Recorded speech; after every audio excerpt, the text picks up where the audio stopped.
राधे राधे, हरे कृष्णा। आषाढ़ शुक्ल एकादशी को देवशयनी एकादशी कहा जाता है। यह व्रत सभी को करना चाहिए। यह व्रत परलोक में मुक्ति को देने वाला माना गया है। इसी दिन से चातुर्मास का आरंभ माना जाता है। इस दिन से भगवान श्री हरि विष्णु क्षीर सागर में शयन करते हैं।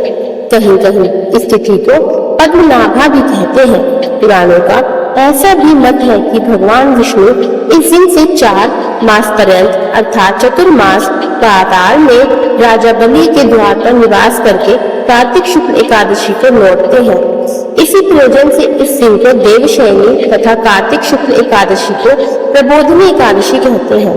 व्यक्ति को इन 4 महीनों के लिए अपनी रुचि अथवा अभीष्ट के अनुसार नित्य व्यवहार के पदार्थों का त्याग और ग्रहण करना चाहिए। आइए जानते हैं कैसे करें देवशयनी एकादशी व्रत पूजा विधि। एकादशी को प्रातःकाल उठे, इसके बाद घर की साफ सफाई तथा नित्य कर्म से निवृत्त हो जाए। स्नान कर पवित्र जल का घर में छिड़काव करें। घर के पूजन स्थल अथवा किसी भी पवित्र स्थल पर प्रभु श्री हरि विष्णु की सोने, चांदी, तांबे अथवा पीतल की मूर्ति की स्थापना करें। तत्पश्चात उसका षोडोपचार सहित पूजन करें। इसके बाद भगवान विष्णु को पीताम्बर आदि से विभूषित करें। तत्पश्चात व्रत कथा सुननी चाहिए। इसके बाद आरती कर प्रसाद वितरण करें।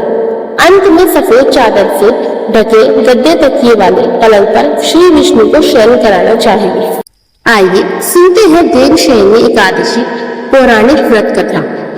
धर्मराज युधिष्ठिर ने कहा, हे केशव, आषाढ़ शुक्ल एकादशी का क्या नाम है? इस व्रत के करने की विधि क्या है और किस देवता का पूजन किया जाता है? श्री कृष्ण कहने लगे कि हे युधिष्ठिर, जिस कथा को ब्रह्मा जी ने नारद जी से कहा था वही मैं तुमसे कहता हूँ। एक समय नारद जी ने ब्रह्मा जी से वही प्रश्न किया था। तब ब्रह्मा जी ने उत्तर दिया, हे नारद, तुमने कलियुगी जीवों के उद्धार के लिए बहुत उत्तम प्रश्न किया है, क्योंकि देवशयनी एकादशी का व्रत सब व्रतों में उत्तम है।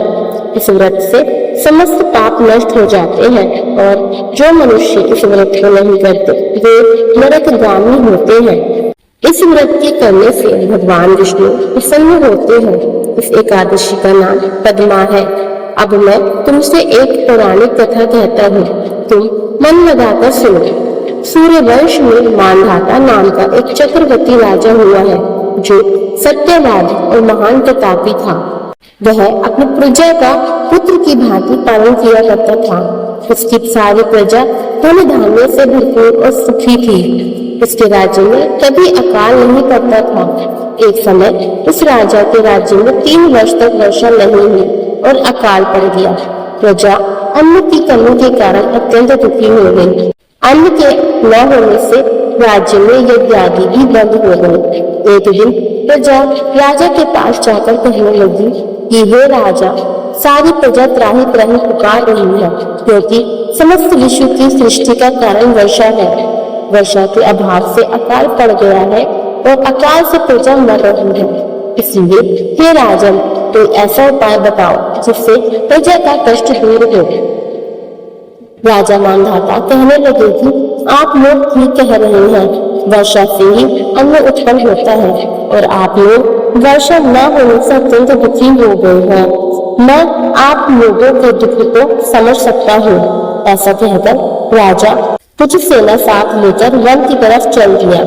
वह अनेक ऋषियों के आश्रम में भ्रमण करता हुआ अंत में ब्रह्मा जी के पुत्र अंगिरा ऋषि के आश्रम में पहुंचा। वहां राजा ने घोड़े से उतरकर अंगिरा ऋषि को प्रणाम किया। मुनि ने राजा को आशीर्वाद देकर कुशल क्षेम के पश्चात उनसे आश्रम में आने का कारण पूछा। राजा ने हाथ जोड़कर विनीत भाव से कहा कि हे भगवान, सब प्रकार से धर्म पालन करने पर भी मेरे राज्य में अकाल पड़ गया है। इससे प्रजा अत्यंत दुखी है। राजा के पापों के प्रभाव से ही प्रजा को कष्ट होता है। ऐसा शास्त्र में कहा है। जब मैं धर्मानुसार राज्य करता हूँ तो मेरे राज्य में अकाल कैसे पड़ गया, इसके कारण का पता मुझको अभी तक नहीं चला है। अब मैं आपके पास इसी संदेह को निवृत्त कराने के लिए आया हूँ। कृपा करके मेरे इस संदेह को दूर कीजिए, साथ ही प्रजा की कष्ट को दूर करने का कोई उपाय बताइए। इतनी बात सुनकर ऋषि कहने लगे कि हे राजन, यह सतयुग सब युगों में उत्तम है। इसमें धर्म के चारों चरण सम्मिलित है, अर्थात इस युग में धर्म की सबसे अधिक उन्नति है। लोग ब्रह्म की उपासना करते हैं और केवल ब्राह्मणों को ही वेद पढ़ने का अधिकार है। ब्राह्मण ही तपस्या करने का अधिकार रखते हैं, परंतु आपके राज्य में एक शूद्र तपस्या कर रहा है। इसी दोष के कारण आपके राज्य में वर्षा नहीं हो रही है। इसलिए यदि आप प्रजा का भला चाहते हो तो उस शूद्र का वध कर दें। इस पर राजा कहने लगा कि महाराज, मैं उस निरपराध तपस्या करने वाले शूद्र को किस तरह मार सकता हूँ? आप इस दोष से छूटने का कोई दूसरा उपाय बताइए। तब ऋषि कहने लगे कि हे राजन, यदि तुम अन्य उपाय जानना चाहते हो तो सुनो। आषाढ़ मास के शुक्ल पक्ष की पद्मा नाम की एकादशी का विधि पूर्वक व्रत करो। व्रत के प्रभाव से तुम्हारे राज्य में वर्षा होगी और प्रजा सुख प्राप्त करेगी, क्योंकि इस एकादशी का व्रत सब सिद्धियों को देने वाला है और समस्त उपद्रवों का नाश करने वाला है। इस एकादशी का व्रत तुम प्रजा, सेवक तथा मंत्रियों सहित करो। मुनि के इस वचन को सुनकर राजा अपने नगर को वापस आया और उसने विधि पूर्वक पद्मा एकादशी का व्रत किया। इस व्रत के प्रभाव से वर्षा हुई और प्रजा को सुख पहुंचा। अतः इस मास की एकादशी का व्रत सब मनुष्यों को करना चाहिए। यह व्रत इस लोक में भोग और परलोक में मुक्ति को देने वाला है। इस कथा को पढ़ने और सुनने से मनुष्य के समस्त पाप नाश को प्राप्त हो जाते हैं।